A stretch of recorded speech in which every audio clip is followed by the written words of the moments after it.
Grace to you and peace from God who is, who was, and who is to come. Amen. The fall of the year that I was 20 years old, I really wasn't certain what I wanted to do with my life. I had completed 2 years of college where I had managed to become a rather self-important person, at least in my own mind. I had spent the previous summer working out at Yellowstone National Park, where I worked in the housekeeping department and I cleaned cabins around Old Faithful Lodge. I also served as a summer student minister with a program called A Christian Ministry in the National Parks. And I enjoyed that experience so much, I decided to take a year off of college and continue doing ministry with them. So that fall, I found myself driving across the country from Illinois to Nevada in my 1958 Ford F-100 pickup. His name was Patrick. It had no radio, the speedometer didn't work, and the only way the driver's door would stay shut is if I had it locked. But I was 20, I was invincible, and I had my father's advice to guide me.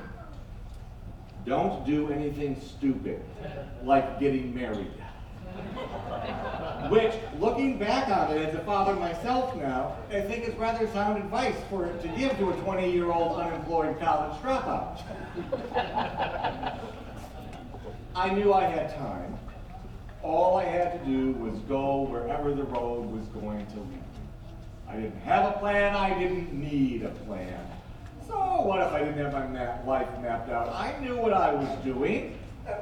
Was a plan, a map really all that important after all? But did I really know what I was doing? I did eventually go back to school and get a degree, by the way, that was sought after by so many different companies that in order to be fair to all of them, I just had to say no to each of them, instead go to work selling shoes for J.C.Penney for 2 years, because my foundation in religion, biblical studies, just made me such prime employment material for corporations. Now, I'm not going to publicly admit that I might possibly have lost my way, but it sure seems like it took a while for me to get back on track. I think in a lot of ways, this letter to Timothy is a lot like the advice my father gave me. The author was reminding Timothy of his roots, of his foundation.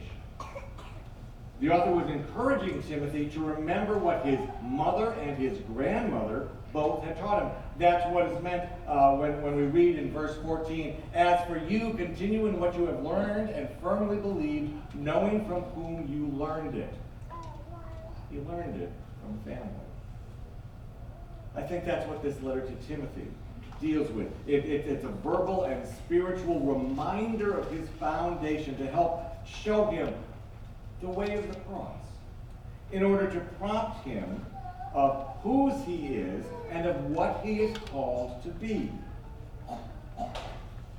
Much like my father's advice, the author punches the point home that a few verses later, "I solemnly urge you, proclaim the message, be persistent whether the time is favorable or unfavorable, convince, rebuke, and encourage with the utmost patience and teaching. As for you, always be sober, endure suffering, do the work of an evangelist, carry out your ministry fully." In other words, it's not going to be easy, Timothy. And there will be times when things just aren't going to go your way. But you have a map.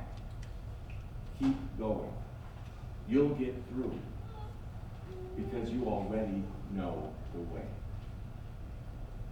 The author then kind of ties it all together, reminding Timothy of what his foundation is with verse 16, "All Scripture is inspired by God." What I love about verse 16 is actually when we look at it back in the original Greek, it's literally, "All Scripture is God-breathed." What an image. God breathed. what is breath but a sign of life, of living? Like back in Genesis chapter 2, when God created the first humans and breathed life into them.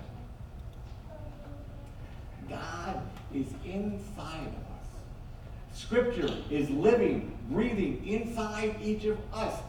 Scripture can be our guide, our map, if we stop fighting against what God is telling us. Because we all do that, don't we? We think we know what's best for our life, not God. And that map, that guide, it's going to be different for each of us. Because we aren't all called to be pastors or doctors or mechanics or farmers. Each of us has a different map, some other path, a separate plan.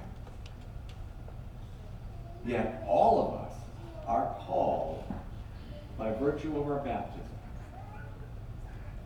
to stop working against God. We are called to stop showing God that we know the best way, the easiest route, because we don't.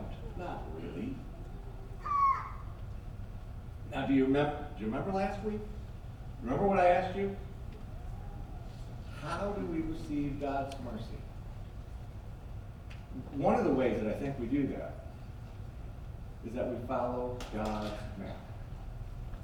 We stop our daily struggle against God. We allow God to breathe the word into our very beings. We strive to come into the presence of God, seeking healing, seeking forgiveness, to forgive others and to forgive ourselves. We come to God seeking guidance. We come seeking direction. We come seeking God. So follow the map. Amen.